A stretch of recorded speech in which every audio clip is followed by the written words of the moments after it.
अस्सलाम वालेकुम, my name is doctor Amber Tariq and I am lecturer of DPT at Times Institute Multan. आज हमने visual physiology में टॉपिक पढ़ना है इम्यूनिटी। इम्यूनिटी क्या होती है? Capacity of body to resist against pathogenic agents या हार्मफुल एजेंट्स, उसको इम्यूनिटी कहते हैं। दो तरह की होती है, एक होती है इन्नेट इम्यूनिटी और एक होती है एक्वायर्ड इम्यूनिटी। इन्नेट इम्यूनिटी ऐसी इम्यूनिटी है जो बाय बर्थ आपकी बॉडी में प्रेजेंट होती है। एक्वायर्ड जो आप एनवायरनमेंट से या किसी फॉरेन पार्टिकल के बॉडी में आ जाने के बाद जो है एंटीबॉडीज़ उसके अगेंस्ट प्रोड्यूस करें और आपकी बॉडी में वो इम्यूनिटी जो है वो मतलब डेवलप होना शुरू हो जाए, तो उसको एक्वायर्ड इम्यूनिटी कहते हैं। इनेट इम्यूनिटी को नॉन स्पेसिफिक इम्यूनिटी भी कहते हैं। वो किस वजह से? क्योंकि ये फर्स्ट लाइन डिफेंस मैकेनिज्म होता है अगेंस्ट टाइप ऑफ पैथोजेंस, इसलिए इसको नॉन स्पेसिफिक इम्यूनिटी कहते हैं। और आपके पास एक्वायर्ड इम्यूनिटी को स्पेसिफिक इम्यूनिटी भी कहते हैं, क्योंकि ये एक पावरफुल इम्यून मैकेनिज्म होता है जो प्रोटेक्ट करता है बॉडी को इन्वेडिंग ऑर्गेनिज्म से और रिस्पॉन्सिबल होता है एक्वायर्ड इम्यूनिटी के लिए। इसमें दो तरह की आगे आ जाती हैं, एक होती है सेलुलर, एक होती है ह्यूमोरल इम्यूनिटी। लिम्फोसाइट जो हैं वो सेलुलर और ह्यूमोरल इम्यूनिटी के लिए रिस्पॉन्सिबल होते हैं। फिर आपके पास आ जाती है development and processing of lymphocytes. पहले मैकेनिज्म्स ऑफ इन्नेट इम्यूनिटी में एक टेबल है जिसमें उन्होंने बताया कि कौन कौन से स्ट्रक्चर्स में किस तरह से जो है इन्नेट इम्यूनिटी प्रेजेंट होती है बाय बर्थ। जीआईटी की अगर बात करें तो एंजाइम्स जो प्रेजेंट होते हैं डाइजेस्टिव जूसेस में, या एसिड जो होता है स्टमक में HCl, वो डिस्ट्रॉय करता है आपके टॉक्सिक सब्सटेंसेस को और ऑर्गेनिजम्स को, और लाइसोजाइम जो होता है वो भी आपके डिस्ट्रॉय करता है बैक्टीरिया को।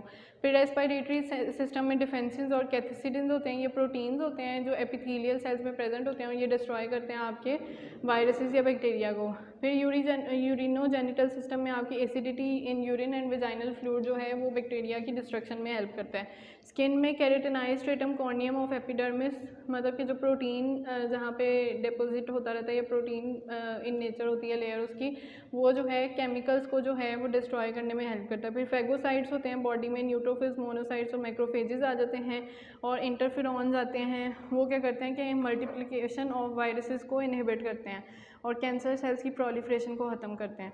फिर कॉम्प्लीमेंट प्रोटीन्स आ जाते हैं जो एक्सेलरेट करते हैं डिस्ट्रक्शन ऑफ माइक्रो ऑर्गेनिजम्स को। इसमें दो कैटेगरीज आ जाती हैं लिम्फोसाइट्स की डेवलपमेंट में। फिर आपके पास दो तरह के लिम्फोसाइट्स होते हैं, एक होते हैं टी लिम्फोसाइट्स जो कि रिस्पॉन्सिबल होते हैं सेलुलर इम्यूनिटी के लिए, और एक होते हैं बी लिम्फोसाइट्स जो ह्यूमोरल इम्यूनिटी करवाते हैं आपके। टी लिम्फोसाइट्स जो है ना वो आपके पास जो हैं थाइमस में इनकी प्रोडक्शन होती है।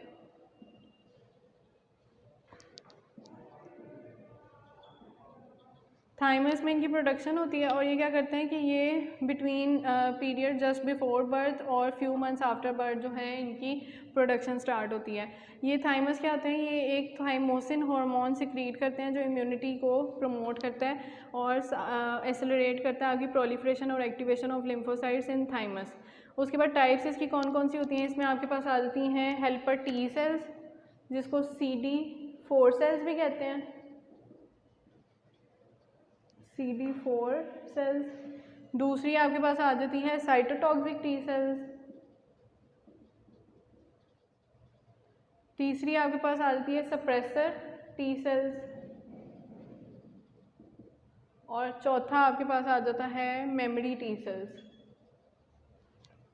फिर आपके पास स्टोरेज ऑफ लिम्फोसाइट्स जो हैं आफ्टर द ट्रांसफॉर्मेशन, ये थाइमस को छोड़ के lymphoid tissues of spleen, lymph nodes, bone marrow और GIT में जाकर स्टोरेज बना लेते हैं अपना या स्टोर हो जाते हैं। फिर आपके पास आते हैं बी लिम्फोसाइट्स। ये जो हैं वो बर्सा ऑफ फेब्रिशियस इन बर्ड्स में जो है सबसे पहले डिस्कवर हुए थे। बर्सा ऑफ फेब्रिशियस क्या है? ये एक लिम्फॉइड ऑर्गन है situated near the cloaca of birds. Cloaca क्या होता है? एक्सटर्नल जेनिटल ओपनिंग होती है बर्ड्स में, और ये मैमल्स में एब्सेंट होते हैं, मतलब मैन में या ह्यूमन में आपको एब्सेंट मिलेंगे, सिर्फ बर्ड्स में आपको प्रेजेंट मिलते हैं। और ये जो है लिवर में स्टोर हो जाते हैं, प्रोसेसिंग इनकी लिवर में होती है during foetal life and bone marrow after birth. Types इसकी दो होती हैं, प्लाज्मा सेल्स और मेमोरी सेल्स, इसकी दो टाइप्स हैं। स्टोरेज इनका भी lymphoid tissues of lymph nodes, spleen, bone marrow और GIT में होता है। फिर आपका आगे आ जाता है एंटीजन्स। एंटीजन्स क्या होते हैं? एंटीजन सब्सटेंसेस होते हैं जो स्पेसिफिक इम्यून रिएक्शन डेवलप करने में या स्टार्ट करने में जो है हेल्प करते हैं।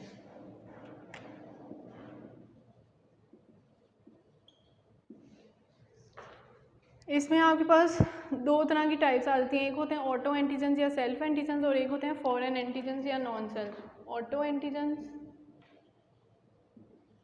या सेल्फ, और दूसरे आपके पास आते हैं फॉरेन या नॉन सेल्फ। तो ऑटो एंटीजन्स जो होते हैं वो उनको बॉडी के जो ऑलरेडी सेल्स होते हैं, ए एंटीजन और बी एंटीजन जो कि आरबीसीज में प्रेजेंट होते हैं, उसी में ऑटो एंटीजन्स प्रेजेंट आपको मिलते हैं। फॉरेन जो होते हैं वो जो बॉडी को एक्सटर्नल एनवायरनमेंट से जो है एंटर हों, उसको आप कहते हैं। उसके बाद आपके पास आ जाता है एक फ्लो चार्ट है। इम्यूनिटी दो तरह की होती है, इनेट इम्यूनिटी, एक्वायर्ड इम्यूनिटी। इनेट जो है नेचुरली प्रेजेंट होती है in the body at birth, acquired जो है develops against invading organism.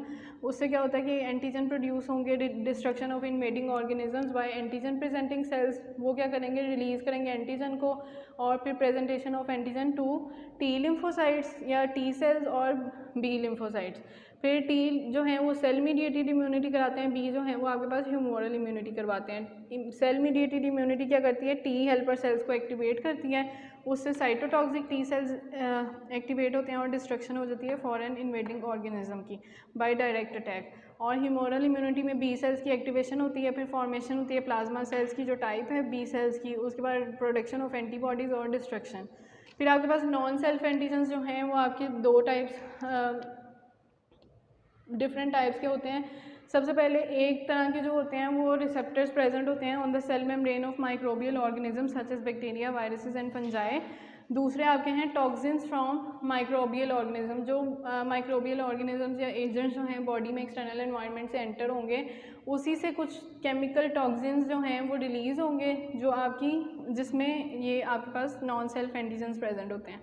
Materials from transplanted organs या इनकम्पैटिबल ब्लड सेल्स, एलर्जेंस या allergic substances like pollen grains. फिर इसकी टाइप्स आ जाती हैं, दो तरह की इसकी टाइप्स होती हैं, एक antigens which induce the development of immunity और प्रोडक्शन ऑफ एंटीबॉडीज़। मतलब कि इसमें दो तरह की जो टाइप्स हैं उसमें एक तो है जो अपनी मतलब डेवलपमेंट करता है इम्यूनिटी की और प्रोडक्शन कराता है एंटीबॉडीज़ की, उसको कहते हैं आप इम्यूनोजेनिसिटी।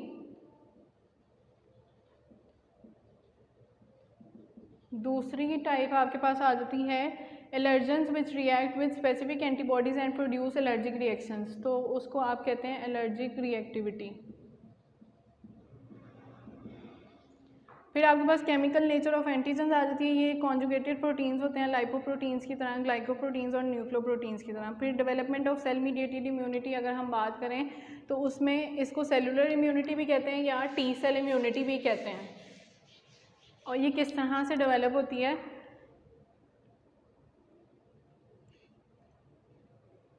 कि सबसे पहले तो आपका डिफेंस मैकेनिज़्म एक्टिवेट हो जाएगा जब आपकी जो है फॉरेन हार्मफुल बैक्टीरियाज या वायरसेस जो हैं बॉडी में एंटर करेंगे। वो क्या करेंगे कि फिर एंटीजन प्रेजेंटिंग सेल्स जो होते हैं आपकी सेल मेम्ब्रेन पे प्रेजेंट, तो वो क्या करेंगे उन ऑर्गेनिजम्स की, वो उनको जो है वहाँ से रिलीज़ करेंगे एंटीजेनिक मटीरियल्स और उसको प्रेजेंट करेंगे टू हेल्पर टी सेल्स। मतलब ये आपके पास इन्वेडिंग ऑर्गेनिज्म एंटर हुआ बॉडी में,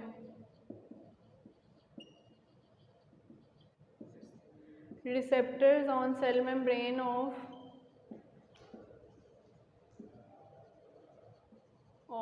invading organism या foreign organism, ये क्या करेंगे एंटीजन प्रेजेंटिंग सेल्स को एक्टिवेट करेंगे।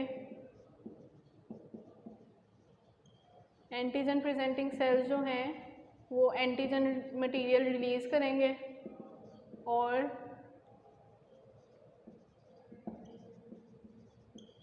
रिलीज़ करने के बाद वो हेल्पर टी सेल्स को जो है प्रेजेंट कर देंगे, जो फिर जो है उसको डिस्ट्रॉय करेगा इन्वेडिंग ऑर्गेनिज्म को। Types of antigen presenting cells में आपके पास macrophages, dendritic cells, B lymphocytes आ जाते हैं। उसके बाद आपके पास मैक्रोफेजेस की बात करें तो वो लार्ज फैगोसिटिक सेल्स होते हैं जो इन्वेड करते हैं ऑर्गेनिज्म को टू रिलीज़ द एंटीजन, ये लिम्फॉइड टिश्यूज़ में प्रेजेंट होते हैं। डेंड्रिटिक सेल्स जो हैं वो नॉन फैगोसिटिक इन नेचर होते हैं।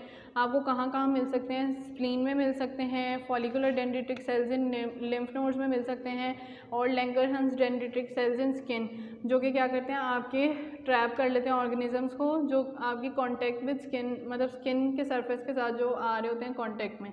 तीसरे आपके पास आते हैं बी लिम्फोसाइट्स, ये क्या करते हैं, ये आपके फंक्शन करते हैं as antigen presenting cells and antigen receiving cells. मतलब ये दोनों सेल मीडिएटेड और ह्यूमोरल मीडिएटेड इम्यूनिटी दोनों में इनका रोल होता है। उसके बाद role of antigen presenting cells, ये क्या करते हैं, इनगल्फ कर लेते हैं मैक्रोफेजेस के थ्रू जो है इन्वेडिंग ऑर्गेनिज्म को, और फैगोसाइटोसिस कराते हैं, ट्रैप इसको कर लेते हैं बाय डेंड्रिटिक सेल्स और उसको डिस्ट्रॉय कर देते हैं अल्टीमेटली। फिर MHC एंड HLA। MHC क्या है, मेजर हिस्टोकम्पैटिबिलिटी कॉम्प्लेक्स है, और HLA जो है वो आपके पास है ह्यूमन ल्यूकोसाइड एंजाइम है। अच्छा, अब इसमें क्या करते हैं कि मेजर हिस्टोकम्पैटिबिलिटी कॉम्प्लेक्स जो है वो एक लार्ज मॉलिक्यूल है present in the short arm of chromosome 6 में प्रेजेंट होता है ये, और ये क्या करता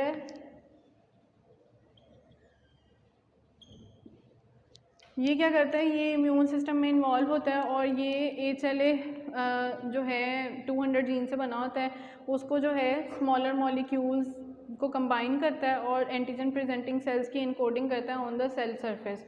उसके बाद ये जो दोनों हैं MHC और HLA, ये इंटरचेंजेबली यूज़ हो सकते हैं, और ये डिवाइड होते हैं 2 टाइप्स में। MHC जो है एक क्लास 1 आ जाती है, एक क्लास 2 आ जाती है। क्लास 1 जो है MHC वो जो है हर सेल में ह्यूमन बॉडी में आपको प्रेजेंट मिलते हैं। साइटोटॉक्सिक T सेल्स जो हैं और वायरल प्रोटीन्स जो हैं उनकी क्या कहते हैं डिस्ट्रक्शन के लिए पॉसिबल होते हैं, ये रिस्पॉन्सिबल होते हैं। क्लास 2 MHC मॉलिक्यूल जो हैं ये B सेल्स में प्रेजेंट होते हैं, मैक्रोफेजेस में प्रेजेंट हैं, और एंटीजन प्रेजेंटिंग सेल्स होते हैं ये, और ये क्या करते हैं आपके एक्सोजिनस एंटीजन्स को जो हैं या वायरसेस को जो हैं इनगल्फ करते हैं बाय एंटीजन प्रेजेंटिंग सेल्स या T helper cells.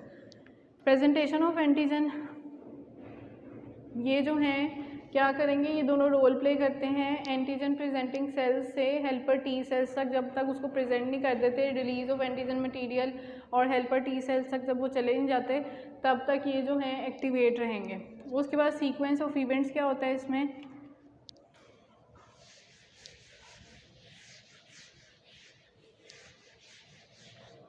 Sequence of events ये होता है कि ये आपका है हेल्पर T सेल,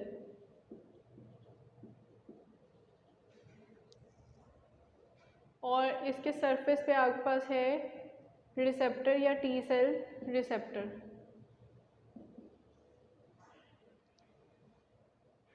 ये आपका है फॉरेन इन्वेडिंग ऑर्गेनिज्म, और यहाँ पे आपके पास है HLA प्रेजेंट है या MHC जो है वो प्रेजेंट है।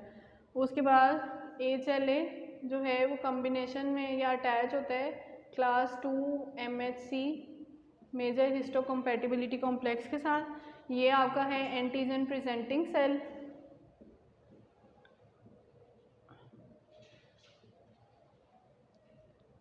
ये इसके अंदर आपके पास कुछ मिल रहे हैं antigenic peptide, protein in nature.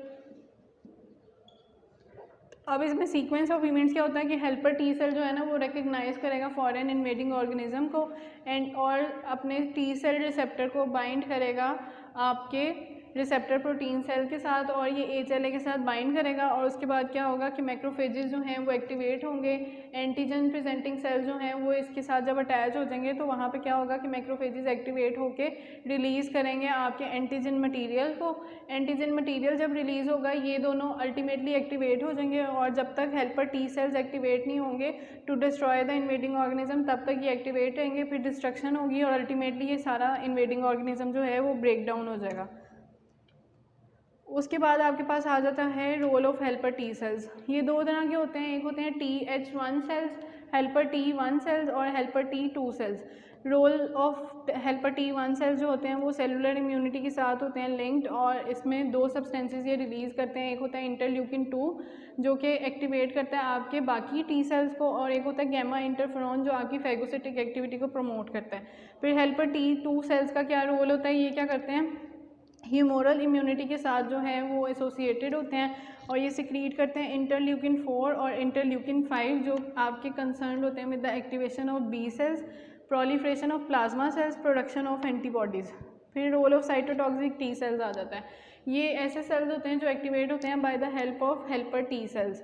उसके बाद ये कहाँ प्रेजेंट होते हैं, ये सर्कुलेट करते हैं आपके ब्लड में, लिम्फ में और लिम्फेटिक टिश्यूज़ में, और डिस्ट्रॉय करते हैं आपके इन्वेडिंग ऑर्गेनिजम्स को bye attacking them directly. Mechanism of action इनका ये होता है कि रिसेप्टर्स होते हैं इनके आउटर मेम्ब्रेन पे कुछ प्रेजेंट होते हैं जो कि बाइंड करते हैं आपके एंटीजन्स को या ऑर्गेनिजम्स को टाइटली विद दीज सेल्स, और उसके बाद ये एनलार्ज होते हैं और इसमें से रिलीज़ होता है आपका साइटोटॉक्सिक सब्सटेंस जो कि आपके एक्टिवेट कर देता है लाइसोसोमल एंजाइम को। और लाइसोसोमल एंजाइम क्या करता है, इन्वेड करता है उस माइक्रो ऑर्गेनिज्म को और उसकी डिस्ट्रक्शन करवा देता है। अदर एक्शंस में इसके पास ये डिस्ट्रॉय करते हैं कैंसर सेल्स को, ट्रांसप्लांटेड सेल्स को और फॉरेन बॉडीज़ को। उसके अलावा ये कभी कभी किसी किसी सिचुएशन में ये अपनी बॉडी के नॉर्मल टिश्यूज़ को भी डिस्ट्रॉय करना शुरू हो जाता है, तो वो आपके पास एबनॉर्मेलिटी आती है, इसीलिए इसको किलर सेल भी कहते हैं। फिर आपके पास आए role of suppressor T cell. ये रेगुलेटरी सेल्स होते हैं, ये सप्रेस करते हैं आपकी activities of killer T cells को, यानी जो हमने साइटोटॉक्सिक टी सेल्स पढ़े हैं उनको किलर सेल्स भी कहते हैं, उनकी एक्टिविटी को इनहिबिट या सप्रेस कर देता है ये। मेमोरी टी सेल्स लास्ट इसकी जो टाइप है उसमें ये होता है कि ये एक्टिवेट होते हैं बाय एंटीजन और ये सर्कुलेशन में एंटर नहीं होते, ये लिम्फोइड टिश्यू में ही रहते हैं, इसीलिए इनको मेमोरी टी सेल्स कहते हैं। और एक दफ़ा जो है ये बॉडी में एंटर होकर सर्कुलेशन जो है लिम्फोइड टिश्यू में चले गए, उसके बाद अगर कोई ऑर्गेनिज्म टी सेल के थ्रू ही इसमें एंटर होता है बॉडी में, तो क्या होता है कि ये फ़ौरन से सेकेंड टाइम जो है जब एंटर होगा तो रिकग्नाइज़ कर लेगा उसको, और इसीलिए इनको मेमोरी सेल्स कहा जाता है। फिर स्पेसिफिसिटी ऑफ टी सेल्स आ जाती है, designed by activated only one type of antigen. Specificity of T cells का मतलब है कि वो सिर्फ एक ही एंटीजन को एक टाइम पे जो है उसके लिए पर्टिकुलर होता है या स्पेसिफिक होता है, इसीलिए उसको स्पेसिफिसिटी ऑफ टी सेल्स कहते हैं। फिर आपके पास लास्ट आ जाती है डेवलपमेंट ऑफ ह्यूमोरल इम्यूनिटी। ये इम्यूनिटी मीडिएटेड बाय एंटीबॉडीज़ होती है जो बी लिम्फोसाइट्स की वजह से जो है वो प्रोड्यूस होती है। उसके बाद आपकी इसमें आ जाता है role of antigen presenting cells, presentation of antigen. उसमें एंटीजन प्रेजेंटिंग सेल्स जो होते हैं एंटीजेनिक प्रोडक्ट्स को बाउंड करते हैं विद HLA, और जो कि क्लास 2 MHC मॉलिक्यूल के साथ बाइंडिंग में प्रेजेंट होता है, और वो क्या करता है बी सेल्स को एक्टिवेट करता है, और फिर वही सीक्वेंस ऑफ इवेंट्स होगा कि वो अल्टीमेटली उसको किस तरह से डिस्ट्रॉय करता है। इंटरल्यूकिन 1 को रिलीज़ करेगा जो फैसिलिटेट करता है activation and proliferation of B cells. फिर ये जो है एक्टिवेटेड बी सेल्स क्या करेंगे कि डिस्ट्रक्शन करेंगे उसकी। फिर ट्रांसफॉर्मेशन ऑफ बी सेल्स दो तरह के होते हैं, एक प्लाज्मा सेल्स और एक होते हैं मेमोरी सेल्स। प्लाज्मा सेल्स जो हैं वो डिस्ट्रॉय करते हैं आपकी फॉरेन ऑर्गेनिजम्स को बाय प्रोड्यूसिंग एंटीबॉडीज़, और हेल्पर टी सेल्स जो हैं वो आपके एक्टिवेट होते हैं बाय एंटीजन और 2 सब्सटेंसेस को रिलीज़ करते हैं, इंटरल्यूकिन 2 और बी सेल ग्रोथ फैक्टर।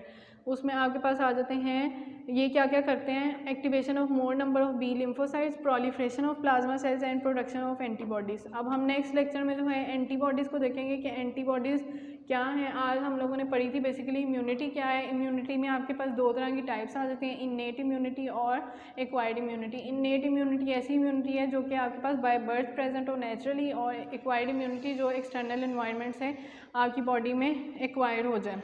उसके बाद हमने इसमें पढ़ा कि इन्नेट इम्यूनिटी की कौन कौन सी टाइप्स हो सकती हैं बॉडी में। GIT में प्रेजेंट है, रेस्पिरेटरी ट्रैक में प्रेजेंट है, यूरोजेनिटल सिस्टम में, स्किन में, फैगोसिटिक सेल्स में, इंटरफेरॉन्स और कॉम्प्लीमेंट प्रोटीन्स होते हैं। फिर एक्वायर्ड इम्यूनिटी में आपके पास आ जाती हैं सेलुलर इम्यूनिटी और ह्यूमोरल इम्यूनिटी। सेलुलर इम्यूनिटी और ह्यूमोरल इम्यूनिटी जो है वो मीडिएट होती है by the process of development of lymphocytes. और उसकी डेवलपमेंट ऑफ लिम्फोसाइट्स हमने पढ़ी कि वो पहले जो हैं बोन मैरो से प्रोड्यूस होते हैं और उसके बाद रिलीज़ हो जाते हैं सर्कुलेशन में, और दो टाइप्स में डिवाइड हो जाते हैं। उसमें टी लिम्फोसाइट्स या टी सेल्स आ जाते हैं और बी लिम्फोसाइट्स या बी सेल्स आ जाते हैं। टी जो हैं वो आपकी सेल मीडिएटेड इम्यूनिटी में रिस्पॉन्सिबल होते हैं और बी सेल्स जो हैं वो आपकी ह्यूमोरल मीडिएटेड इम्यूनिटी में रिस्पॉन्सिबल होते हैं। फिर टी लिम्फोसाइट्स की हमने बात करी थी, उसकी टाइप्स कौन कौन सी होती हैं, हेल्पर टी सेल्स या CD4 cells, cytotoxic T cells और suppressor T cells, memory T cells. फिर इनका स्टोरेज देखा था कि ये कहाँ पर स्टोर होते हैं। बी लिम्फोसाइट्स आ जाते हैं, ये फेब्रिशियस इन बर्ड्स में जो है वो प्रेजेंट होते हैं और ये प्लाज्मा सेल्स और मेमोरी सेल्स में डिवाइड हो जाते हैं। उसके बाद एंटीजन्स देखे थे, एंटीजन्स कौन से सब्सटेंसेस होते हैं जो कि आपकी स्पेसिफिक इम्यून रिएक्शंस बॉडी में प्रोड्यूस या डेवलप करवाते हैं। उसकी दो टाइप्स होती हैं, एक होती है ऑटो एंटीजन या सेल्फ एंटीजन और एक होती है फॉरेन एंटीजन या नॉन सेल्फ एंटीजन। फिर हमने रोल पढ़ा था कि इम्यूनिटी जो है वो किस तरह से डेवलप होती है, सेल मीडिएटेड इम्यूनिटी और humoral mediated immunity. Cell mediated जो है वो टी सेल्स की एक्टिवेशन से होती है, उसमें मैक्रोफेजेस, डेंड्रिटिक सेल्स और बी लिम्फोसाइट्स आ जाते हैं। और फिर एंटीजन प्रेजेंटिंग सेल्स का रोल पढ़ा हम लोगों ने। और देन उसके बाद हम लोगों ने MHC मेजर हिस्टोकम्पैटिबिलिटी कॉम्प्लेक्स और HLA ह्यूमन ल्यूकोसाइट एंजाइम का पढ़ा।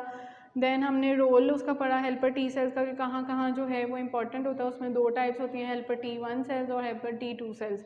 जो हेल्पर T1 है वो सेलुलर इम्यूनिटी के साथ आपके एसोसिएटेड होते हैं, उसमें वो दो सब्सटेंसेस रिलीज़ करते हैं, इंटरल्यूकिन 2 और गैमा इंटरफेरॉन। फिर आपके हेल्पर T2 सेल्स जो हैं वो एक्टिवेट करते हैं प्लाज्मा सेल्स की प्रोलिफरेशन को, बी सेल्स की एक्टिवेशन करवाते हैं। फिर role of cytotoxic T cells. Then उसके बाद हम लोगों ने पढ़ा कि development of humoral immunity B cells से किस तरह से होती है, क्या सीक्वेंस ऑफ इवेंट्स होता है। अब नेक्स्ट टाइम हम लोग नेक्स्ट लेक्चर में जो है एंटीबॉडीज़ के बारे में पढ़ेंगे कि इम्यूनिटी में एंटीबॉडीज़ का क्या रोल है। थैंक यू, अल्लाह हाफिज़।